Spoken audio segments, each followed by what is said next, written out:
गुरुर्देवो महेश्वरः गुरुः साक्षात् परं ब्रह्म तस्मै श्री गुरवे नमः. Om Narayan Narayan. We have been discussed. Today is Friday, so we discuss Mulavidya Nirasa. In these things, we were in this 12th passage we were discussing, where the heading was Vakya Yukti Anubhavayor Visheshaha. Vakyat Yukti Anubhavayor Visheshaha.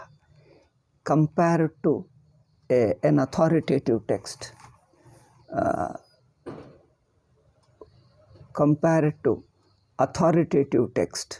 presenting reasoning and also referring to appealing to Anubhava has got some speciality. So appealing to Anubhava is more important, and presenting yukti, presenting reasoning based upon Anubhava. See, reasoning is two types. One is not based upon Anubhava. Take a small Anubhava and extend it beyond Anubhava. That means it is divested from Anubhava. You just go by the form of the logic and just go on and on. That is removed from Anubhava. It doesn't have that strength, that validity. A reasoning which is removed from Anubhava doesn't stand much. So it may start with a little Anubhava, a small part of Anubhava, and when you are using the reasoning, it just goes away from the Anubhava and goes far off. For this I have given the example in the previous class. For example, a person eats one plantain in 1 minute. Okay. Therefore, in 30 minutes he eats 30 plantains. This is a stretching of an Anubhava beyond its reasonable limit. A person can eat one plantain in 1 minute, in 2 plantains in 2 minutes, probably 3 minutes also. From 4th onward, the speed will lessen. So he may take 2 minutes to eat that. Then after 4th or 5th, then he will further stop. He may eat only half plantain. Then after 5th or 6th, he won't be able to eat. So here, taking only, it is an Anubhava, no doubt. He has eaten one plantain in 1 minute is a natural Anubhava. But that Anubhava, you are stretching beyond the Anubhava. That means you are removed from the Anubhava and go stretch it to the extreme limit, extremely, and then say in 30 minutes he eats 30 plantains. It doesn't work, because the eatability, the eating is an Anubhava, is a real fact. Anubhava means a fact. So you are moving away from the fact and stretching it beyond the fact. It becomes far removed from the Anubhava. Therefore it goes wrong, isn't it? A boy grows faster, boy or girl grow fast in childhood. You see them, 2 years old boy, see after 4 or 5 years he grows still taller. Then 7 years still taller, 10 years taller, like that he grows. Then once 20 comes, growth stops. Now you can't say for 20 years he has grown this height, so by 70 years he will be 4 times more. He won't, because that is against Anubhava. Where he grows, that means wherever, whatever he is true to the fact, only to that limit alone reasoning should work. Means reasoning should be based upon fact, not removed from the fact. Take one small piece of fact, then remaining stretch it imagination. Out of imagination alone you stretch it, you imagine it. This is not the true reasoning. Here we say the reasoning which is purely based upon Anubhava. It is not stretched from Anubhava, but based upon Anubhava. That alone is the real reasoning, stronger reasoning, valid reasoning. So, Tarka Samanya Nira. So, we are not totally rejecting reason as such, but a reason which is removed from the facts, that cannot work, that we are rejecting. Wherever in our Shastras, one side we use reasoning, Shastra, our rishis, gurus use reasoning, another side they condemn reasoning. People fail to understand. They condemn the reasoning, but at the same time they advocate, they present reasoning alone. Why? When we argue, when we put a question, you are arguing too much, your argument is wrong, it should not be questioned, it is beyond logic, don't go by logic. So when we put a question, they discourage and they condemn the logic. But when they reply to our question, they use the reasoning. Why they do like this double standard? People are unable to understand. The real answer is, when we use logic, we take small piece and extend it. That in extending we are committing mistakes we are not aware of. When we extend, we are not aware of the mistake in that. We are moving away from the facts in extending a one small piece of small fact, that means a relevance to the fact, the based upon the fact, that it is matching with the fact. Therefore, a small piece which matches, tallies with the fact, that piece of information we extend without the fact. So this is where we are committing mistakes. When gurus reply, when Shastra reply, they argue a lot, but all their arguments are based upon Anubhava. Never move away from Anubhava or fact. That's why this difference we have to see. Sarkasamanya Nirakarana Pakshasyaiva Kakshekare. If you say any logic is not permitted, we don't like any logic at all logic should be set aside, only you have to believe. If that we say, then Vedanta Mimamsa Shastra, the very Brahma Sutra, Bhashyam, the very why Brahma Sutra, even Upanishads, Bhagavad Gita also, they also bring in reasoning to explain Atma Tattvam. So the very Shastras will become unfit for study, because if you say no logic should be used, then the very Upanishad becomes invalid, then the Bhagavad Gita becomes invalid.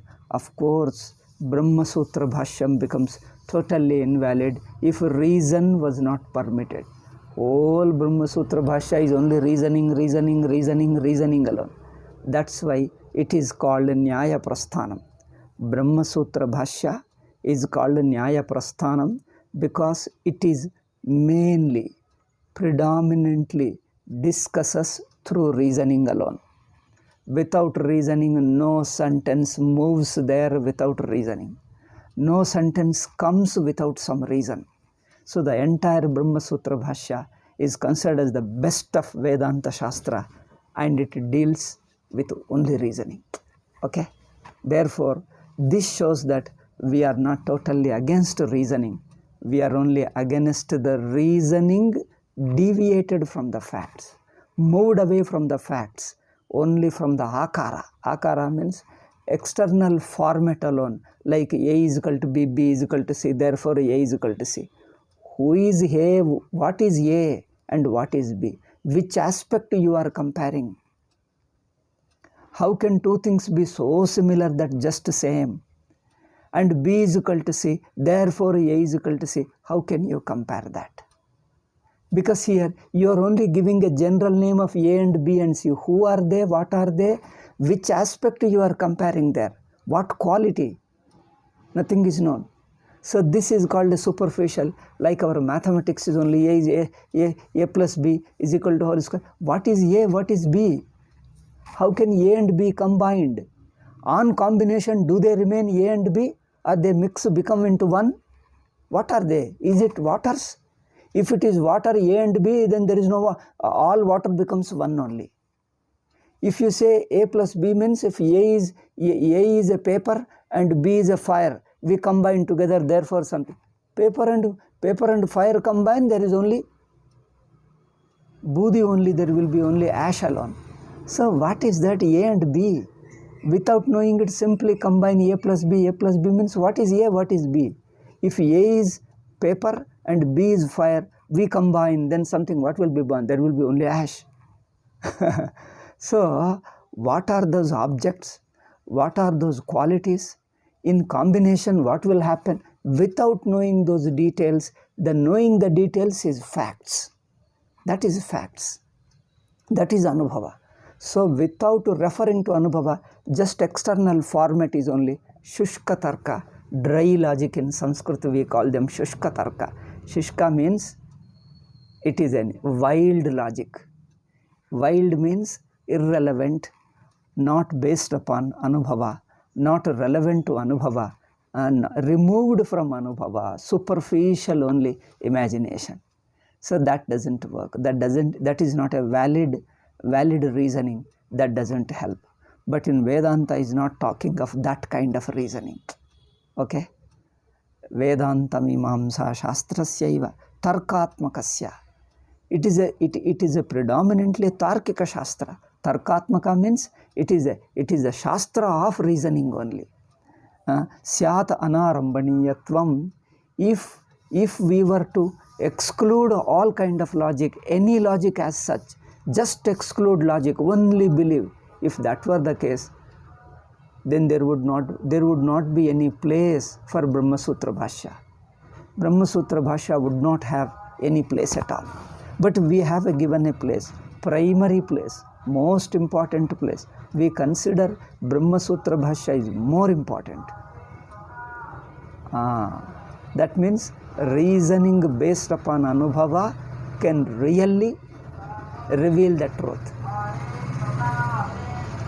So even the next he says, even the Shruti statement or any authoritative statement should be tested by logic, because logic makes it clear. I think the next passage Swamiji is going to say, I shall leave it now, here only. I will not discuss that. It will come later. Swamiji himself will discuss, because Purvapakshi raises an objection. If reasoning is so important, then what place has got a Shruti Vakya? Then Shruti Vakya becomes a secondary. Only reasoning is so important. He raises this objection. Swamiji replies that. We will see then later. Now let us continue with the present topic. Anubhavastu anubhavascha vishishya sarvenapi avashyam angikaryah. First we talked about the authoritative text. Second talked about reasoning. Third coming to the anubhava. Now coming to the anubhava, vishishya, particularly everybody must accept anubhava. See how important, because without anubhava, nothing moves. Nothing is revealed, nothing is discussed, nothing is understood. Nothing is decided. No conclusion can be arrived. You can't conclude, you can't come to a conclusion just by superficial words like A is equal to B, B is equal to C, C is equal to D, therefore A is equal to D. So in these things, what is what you can't do. You can't come to a conclusion because we don't know what is what. It needs very clear. Okay, therefore anubhava is particularly necessary. Anubhavascha visishya sarvenapi avashyam angikaryah anyatha vastu tattva nirnaya anavakashat. Otherwise the truth cannot be determined, cannot be ascertained. Because what is ascertainment of truth? Standing on anubhava, standing in the light of anubhava, discovering the very light of anubhava. Okay, throwing light on anubhava, uncovering the anubhava, unfolding the anubhava. Anubhava which was covered by something else, a wrong notion, a notion which is opposite to anubhava. That notion was covering up the anubhava. So we reject, we set aside that wrong notion, and the light is shed on the anubhava. Then only, that means anubhava comes to light. Anubhava comes to light. That alone is called conclusion or understanding. What does understanding mean? Understanding is only ascertaining anubhava. Means what? Bringing the anubhava into light. Light, Anubhava into light means in fact bringing it into Anubhava. Anubhava itself is light. Therefore, Vastu Tattva Nirnaya Anavakashat. Without that, without seeing a given fact in Anubhava, the fact not removed from Anubhava, seen fact as a part of Anubhava, as the nature of Anubhava. Anything which is discussed when unconnected with Anubhava will be all big question mark, doubt, confusion. Anything is only a belief, maybe, may not be, we don't know. Everything is a dark. Dark means we can't say anything. We can't say anything. We don't know what it is, whether it is not, because we don't know anything. Maybe, may not be, because it is only. Then what is a simple concept? Concept only gives you an akara of it, not a life to it. Concept gives only a shape, a dummy picture. It doesn't give life. It is like a dummy picture, a living person. You take a photograph of a living person and see it. It is a lifeless two-dimensional picture. Lifeless two-dimensional picture is different from a living three-dimensional person, because he is a lively person, full of prana. Similarly here, a concept is like a picture. A picture of a tiger, a painting of a tiger is concept. Then when it is seen as a Anubhava, it is no more a picture, it is a living tiger, a live tiger, full of life. Like that, Anubhava alone decides the truth, because it is a living tiger, not a picture of tiger. Okay. Therefore, Anyatha Vastu Tattva Nirnaya Anavakashat. Vastu Tattva Nirnaya means, what is Nirnaya? Deciding, determining, ascertaining the truth of something. What do you mean by ascertaining? When it Anubhava Aroha we call in Sanskrit, when it becomes Anubhava, when it stands as a Anubhava and it comes from the concept it becomes an Anubhava, then it gets lively, it becomes a living fact. When it becomes a living fact, that is determination. Determining the truth means what? I am Brahman. When will you determine? By logic? By shutting others' mouth? By developing a concept, strong concept? By all logic, convincing? Convincing is also intellectual only. It is a conceptual only. So the truth is determined. That I am Brahman is determined only when I see myself as the living fact that I am Brahman. That I am no more a jiva, I am not a karta bhokta, I am not an individual, I am not somebody who is subject to birth and death, I am not limited to body, mind and sense organs. I am that conscious being, self-evident, self-shining, self-existing. You stand as Brahman. Now no other proof is required. Is there a better proof? Because you stand as a Brahman, all your teaching, all your reasoning, all your explanations, all your analysis culminates in that self-shining Brahman. No question, no answer. First thing is, no doubt arises. Once the sun has risen, see, in ancient days, there was no current, there was no light, all used to be darkness in the night, particularly in the Krishna Paksha or in Amavasya day, it used to be dark. You don't know what is what. Nothing can be seen. If you happen to go to a new place, for this full problem. If you go to a new place, suppose you went to a forest and you get stuck there, you don't know where to go. Okay, you sit there somewhere until morning. When you wake up, oh, you'll see whole thing. There itself, somebody's house was there. You never knew that there is somebody's house. So you are searching, you didn't know, and you slept there under a tree in the forest. When the sun rises, or just before the sunrise, you see the light. Here alone, somebody's house. Here alone, something is a beautiful place. I didn't know I slept on the ground alone, under a tree, with all stone and something mud and everything. I didn't know. There it's, because if there were light, you could see, but there were no light, what could I see? So like that, when the light comes, shines, no doubt arises, because everything is visible, openly visible. Visible means it becomes your experience. It becomes a matter of your experience. Therefore, a truth gets determined. Truth gets ascertained when it is no more a concept, when it is no more a belief, when it is no more a probability. It is no more a probability, it is no more a belief, it is not an idea that you have to, it looks more probable because you show a logic. You don't need to show a logic because it is more than logic, more than probability.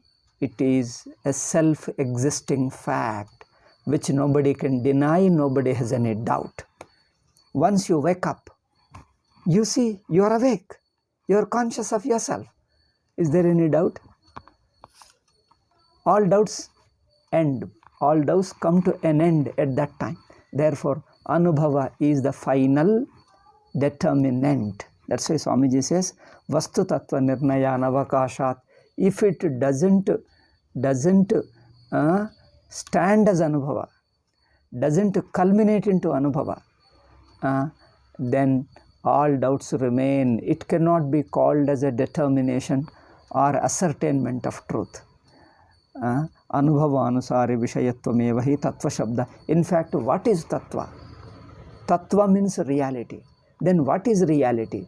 Reality is that which only is found in Anubhava. Found as Anubhava, here you have to say. What is found as Anubhava, not as a concept, not as a view, not as a probability, not as a view. What is seen as Anubhava, that is called Tattva. If it is removed from Anubhava, you can't call it Tattva at all. Because you don't know, might be, may not be, maybe, may not be, because you don't know what is what. Therefore, Swamiji says, Anubhavanusare vishayatvam eva. A topic, an idea, something, a topic, something which is Anubhavanusara. That means which has become Anubhava, which stands as Anubhava, which is seen as Anubhava, then Tattva Shabda Abhideyam, then alone it can be called as a Tattvam, called as the truth, called as a reality. Otherwise, it cannot be called reality. It cannot be called as a truth unless it becomes your Anubhava. If it is a little away from your Anubhava, you can't call it truth. Somebody says, yes, it is truth. You said something. Then somebody asks, did you see it? Okay, I'm just telling you, listen. Okay, I'm listening, I accept you, I believe you, but have you seen it? If they say, no, I have not seen, my brother has seen, or my friend has seen, that means you have not seen. No, but even then it is a fact. Even if I have not seen, it is a fact. He tries to defend it. He says, have you seen, I am asking you. Oh, it is a visible, everybody has seen. Not everybody. Have you seen? Answer to the point. He gets angry. Why don't you answer, please? No, I have not seen. Then that's enough. If you have not seen, you only borrowed somebody's words. They might have seen, but it is still a belief for you. They must have seen it. It must be their experience, but for you it is a belief. It is only a words. Therefore, unless you see it, it is not a truth. See, Swamiji says beautiful. Unless you see it for yourself, it is no more a truth. It is not a truth for you. It's not a truth for you, because truth is truth only when it is seen. Directly when you face it, directly when it is shining, that alone is the truth.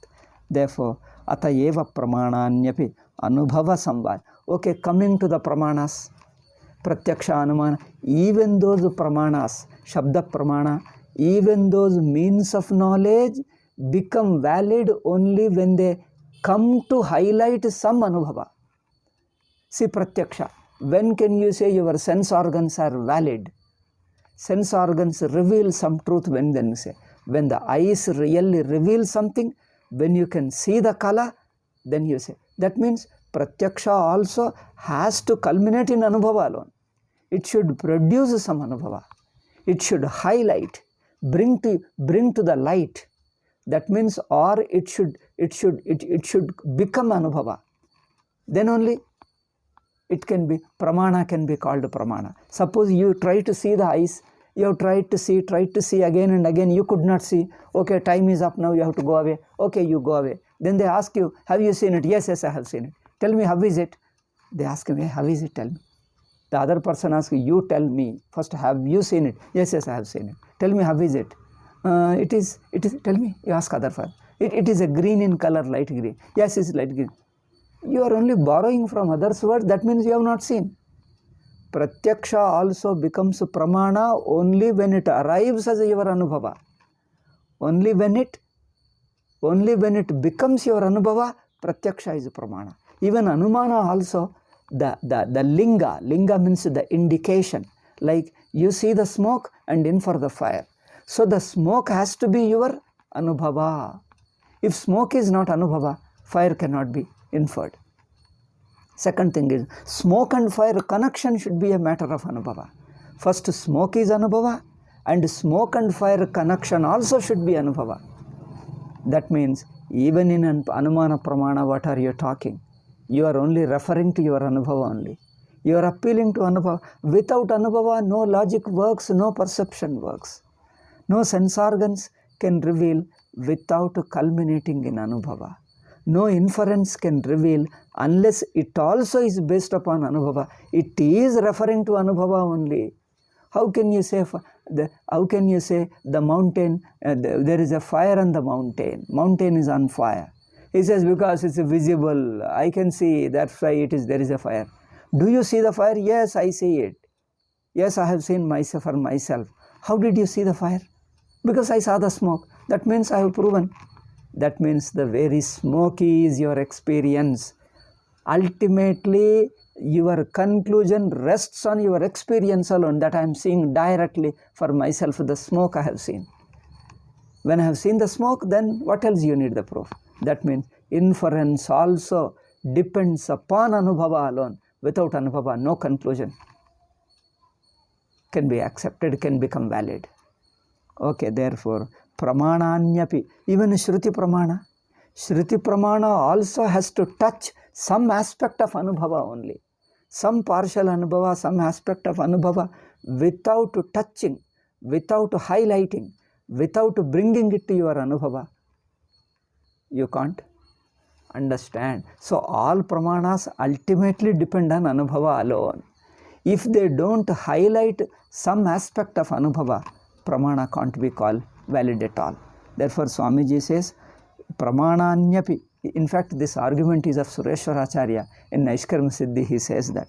So, pramananyapi anubhava samvadinyeva. They match with anubhava. They can be verified in anubhava. Then only pramana.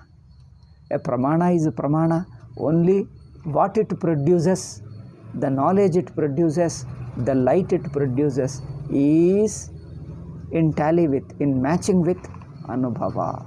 To the extent it goes with anubhava, to the extent it is closer to anubhava, to that extent it is valid. Ultimately, what validates, what decides is only anubhava. Anubhava alone validates anything. Therefore, atayeva pramananyapi anubhava samvadinyeva yathartha jnana karanatvena upadiyante. Yathartha jnana karanatvena. Pramanas are taken as the instruments of yathartha anubhava. Yathartha anubhava means samyak jnanam, the right knowledge, the true knowledge. Knowledge is true to the fact. A knowledge is true to the fact when that knowledge is produced by a pramana. How do you know pramana produces a right knowledge? How do you know a pramana produces right knowledge? That means how can you accept the knowledge produced by pramana as valid? On what does the validity of the knowledge produced by pramana rests?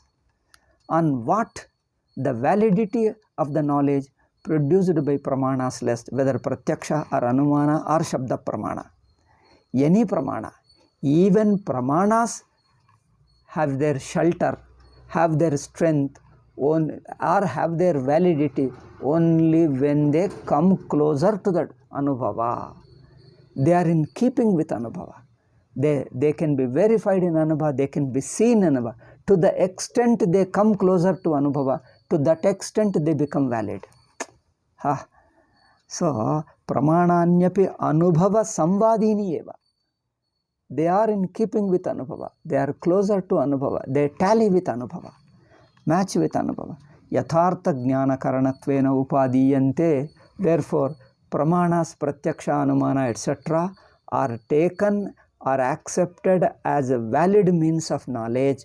Only valid means on what basis the validity rests?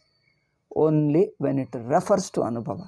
Once it refers to Anubhava, then we say pramana is valid. Pramana becomes valid. Otherwise, there is some defect in pramana. The pramana is unable to reach Anubhava. Unable to reach Anubhava. Still it depends upon superficial ideas alone. Then it is not pramana. Okay. Tattva yathartha jnana karanatvena upadiyante pratipatrubihi parikshakaihi. Both jnanis and the seekers of truth, the examiners of truth, the student of truth and the knowers of truth. Those are already enlightened, other people, those who are in search of enlightenment. Both these people accept any pramana as a pramana, only has that pramana, has that statement, is his argument. His argument, his statement, is it referring to Anubhava? Is it appealing to Anubhava? Then his statement is valid. He tries to say, but in his saying, in his appealing, is not appealing to Anubhava. It is not culminating in Anubhava.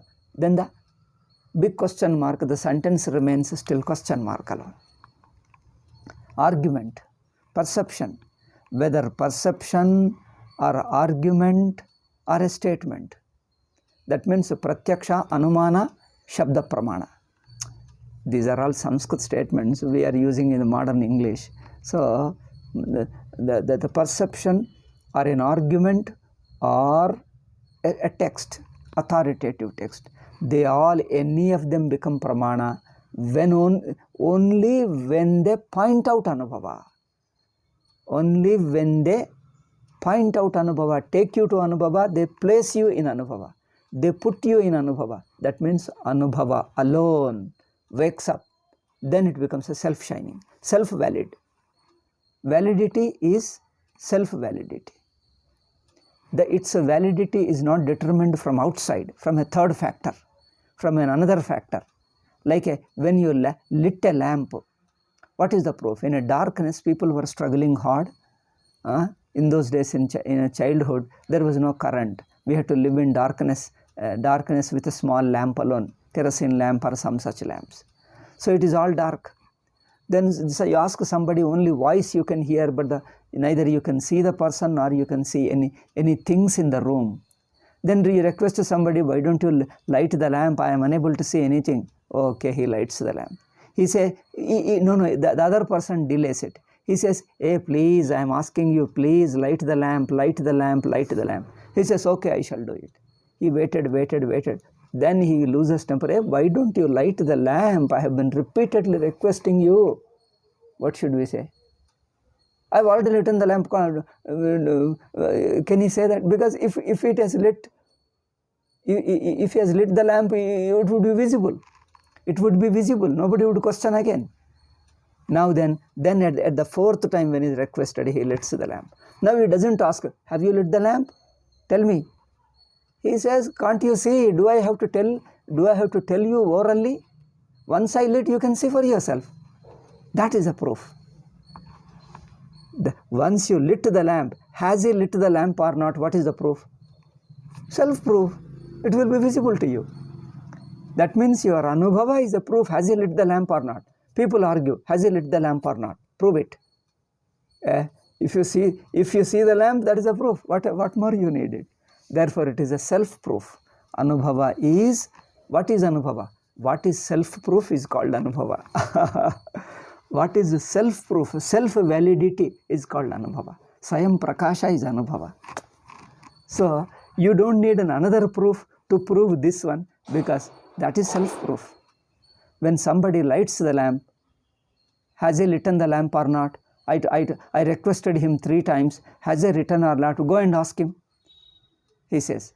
And then he says, asks him right in front of the lamp. He says, see, Guruji asked me to put a question to you, find out from you Guruji sent me to find out from you, have you lit the lamp? That fellow laughs. And he says, no, I want an answer. Guruji asked me, have you lit the lamp? When you lit the lamp, do you need to ask?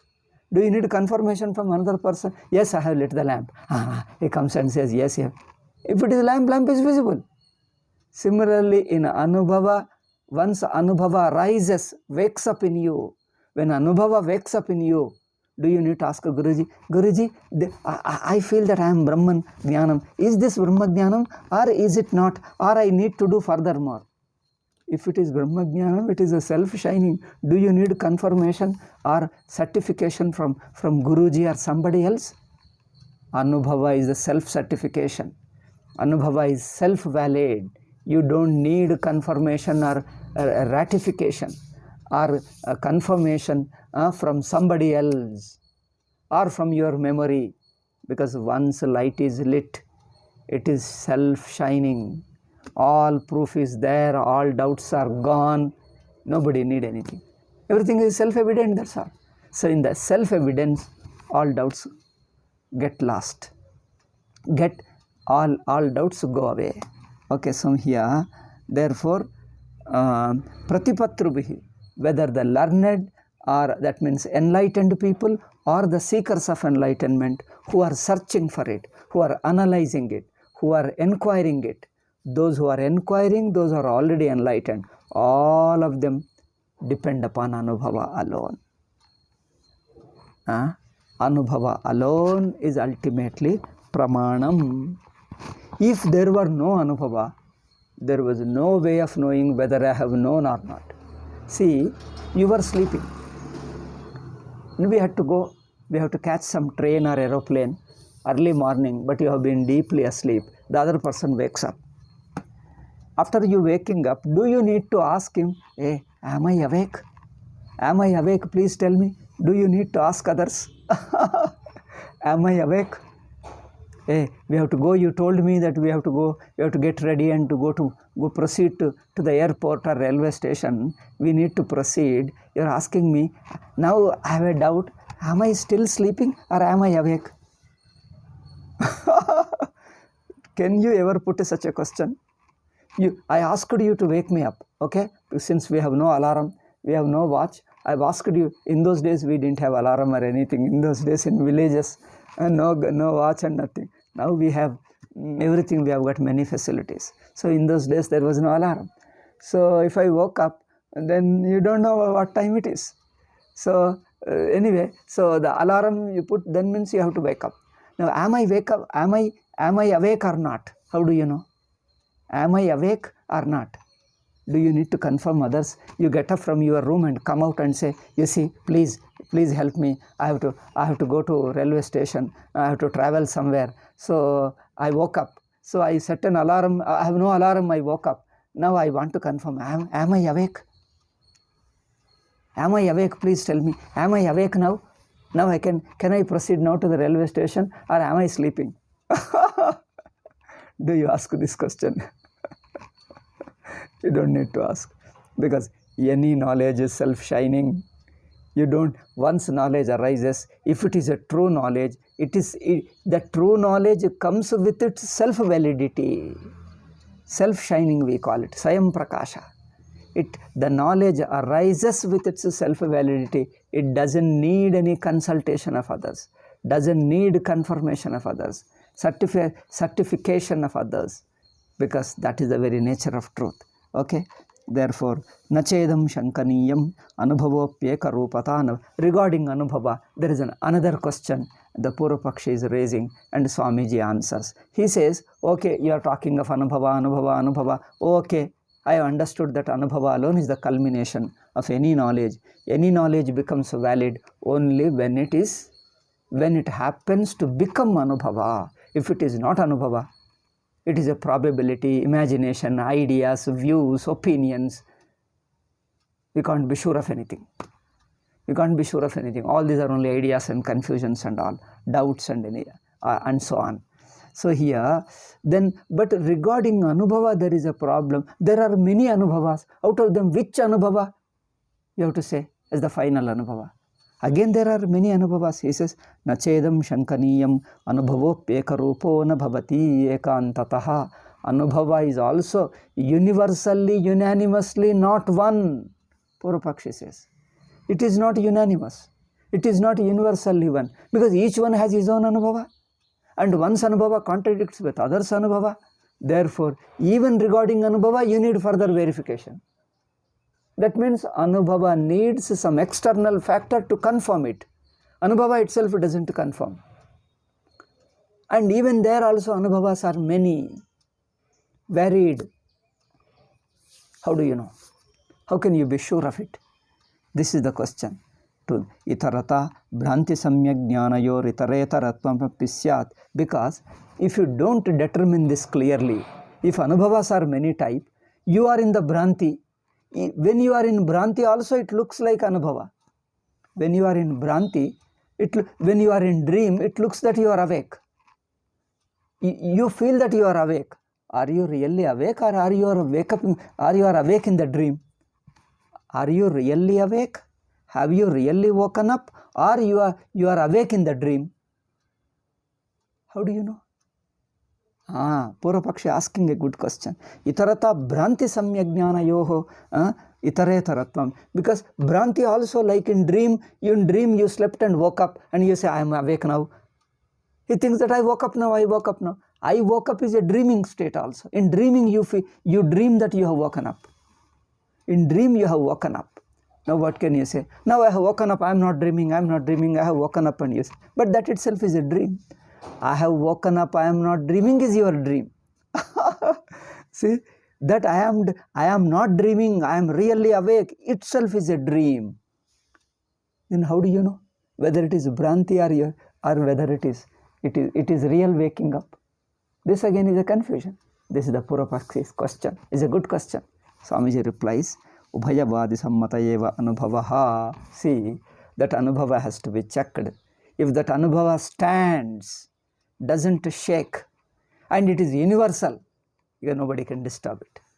So we are talking of this changing anubhava, tentative anubhava, contextual anubhava, situational anubhavas. We are not talking.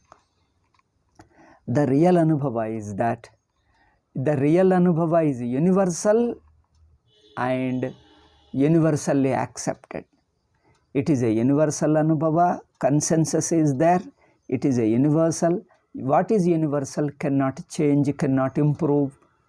A tentative experience can improve, can be changed, but universal is universal, it is ever existing, self-existing. There no doubt. Ubhayavadi sammata. It is acceptable to what? See, that experience which everybody has to accept, nobody can deny. Sarvavadi sammataha means undeniable by anybody. See, what cannot be denied by anybody, that is a universal and final. Therefore, Ubhayavadi sammata eva anubhavaha anubhavantara badha yogya. Another thing is, this anubhava is common to all, both the debaters, means the one who is debating and one who is counteracting. One who is arguing, another is counteracting. Or he argues and I counteract. So, what is acceptable to both doesn't give room for further dispute. Because it is your anubhava, it is my anubhava. Both of them are at the same level, same anubhava. I cannot question you, you can't question me, because both are at the same level. Therefore, when both are in the same, it is evident to both, clear to both, that sun has risen. It is a daytime. You also see, I also see. Then who questions whom? Both of them see the daytime. Both of them see the daylight. Both of them, when both of them see the daylight, who disputes, who questions, who answers? Because all the questions, answers have resolved into that one. Dissolved into one fact. It is such a self-evident fact. Neither you put a question nor somebody need to answer it. Therefore, eva anubhavantara badha yogya. And it is not anubhavantara badha ayogya. It cannot be. One more point important is, an anubhava which cannot be negated by other. Supposing some anubhava arises, it stays for a while and gets negated by other. What is negatable or negated by another anubhava cannot be valid anubhava. Like if you are in dream, you just wait for a few seconds, you will wake up. Then you understand this got negated. What I thought as a waking has got negated. So if it is negated, then it is gone. It is not true. Therefore, anubhavantara badha ayogyaha. That anubhava alone is a final and valid, which cannot be contradicted, which cannot be negated by other anubhavas. You have no other anubhava. You can't produce, you can't bring in another anubhava which can contradict it, overpower it, override it, destroy it. When there is nothing, no other one which can contradict it or override it, badha ayogyaha, Swamiji says, anubhavantara badha ayogyaha. It cannot be negated by another anubhava. There is no another. This alone is final. That means it is unnegatable. An unnegatable anubhava we have to take. What is a tentative flash-like anubhava? What is a negatable anubhava? So if you come to arrive at such an anubhava which cannot be contradicted, negated, opposed, questioned, challenged by any other one, there is nothing to challenge, nothing to question, nothing to negate it, nothing to deny it, because there is nothing other than it. It is everything. When it alone is everything, no question. There is no room for question, and all answers are already there. Therefore, ubhayavadi sammatayeva anubhavo anubhavantara badha ayogyaha. Okay, paryavasana sthanamiti swikarat. That alone is a culmination, is accepted by all. Therefore, yathacha etadrisha anubhava swarupa siddhihi. How this anubhava gets established, how this anubhava is established, this anubhava is the final proof. All this we will show you in future. In future means 71 and 121. In two places is going to discuss about this anubhava. 71 passage and 121 passage. In these two passages is going to discuss later again. There sputi bhavishyati. It becomes further clear to you. Now at the moment it is not required because we are still in the beginning only. We have not yet started vichara. We are only discussing how to do vichara, how to debate, how to discuss. We are not actually debating Vedanta topic. In the second chapter, Atmanubhava begins. The inquiry into Atmanubhava, the debate about Atmanubhava begins in the second chapter. First chapter is only discussing about very discussion. How to discuss. Discussion is the topic. Okay, not Vedanta, not Atma Tattva. So therefore, it will come, there it will become clear. So therefore, just have a patience, wait. Tasmad anubhavopi sarva parikshaka sammatato astiti siddham. Therefore, all examiners, all inquirers, all investigators have this anubhava. Therefore, nobody has. If it is a private, personal anubhava of a given somebody, the other person disputes it, rejects it, denies it, he doesn't accept it. But if a particular anubhava is everybody's anubhava, who will deny it? Who will oppose it? Nobody can oppose, because it is matter of everybody's. Therefore, we are talking of that anubhava which is beyond a dispute. No dispute can arise, no disagreement can arise there. Because it is such an anubhava where all disagreements are set aside. It's a universal fact, self-shining fact. Therefore, tadevam shabda pramane vadi vipratipatter darshanat. Thus, now is giving a conclusion of this topic. So, shabda pramane, in the shabda pramana, there is a disagreement, there is a difference of opinion between the two people, two debaters. Yukti anubhava yoscha sarvairapi. Therefore, yukti and anubhava, everybody has to use. Everybody has to use them, depend upon yukti and anubhava. Shruti anubhava you can't depend because there are many disputes, difference of opinion, clashes. Therefore, yukti anubhavayoscha sarvairapi avashya ashrayaniyatvat. Ultimately, everybody has to depend upon reasoning based upon anubhava and direct anubhava. Siddhamidam. Therefore, what I have started, the very topic, is finally concluded here. Yat vade युक्तयः एव अनुभवोपष्टम्बिताः प्रथमतः प्रयोक्तव्य. Right in the beginning, you have to use arguments which are based upon Anubhava. The arguments based upon Anubhava alone have to be presented in the beginning. Don't first beginning with a quotation. First begin with arguments depending upon Anubhava, referring to Anubhava, appealing to Anubhava. Then nobody disputes, everybody listens. Okay, this 12th point is over. 13th passage we will discuss in the next class. Om Shanti Shanti Shanti. Harihi Om Shri Gurubhyo Namah. Harihi Om Tat Sat. I think with the 13th and 14th, 2 points are there, 2 passages. Oh, 15th also. 15th is a conclusion only. There is nothing much. 13th and 14th, too important. If these two discuss, first chapter will be over. Then we'll proceed with the real Vedanta. Second chapter discusses real Vedanta. Because first we have to be helped to understand what is the healthy discussion, right discussion. Otherwise it's just helter-skelter, each one contradicts other and he claims he alone is right. Because whatever claims he alone is right. So in a haphazard way, anyway you discuss, and that doesn't determine the truth. Each one decides his own. He says he alone is right. He says he alone is right. Yes, I have won it. And the other fellow says I have won it. No, you got defeated. I won, you got defeated. Even in this there is a dispute. Each one claims he won and each one claims other is defeated. So this is not the way of discussion. The winning is when it is a universal fact. Neither you have a doubt nor I have a doubt. It is everybody's universal experience, self-shining experience. There all disputes, all doubts, all questions come to an end. Fact is self-evident. That should be the way. Otherwise, these disputes go endlessly. Nothing is decided ever. Okay, we'll continue in the next class. Om Shanti Shanti Shanti. Harihi Om Shri Gurubhyo Namaha. Harihi Om Tat Sat.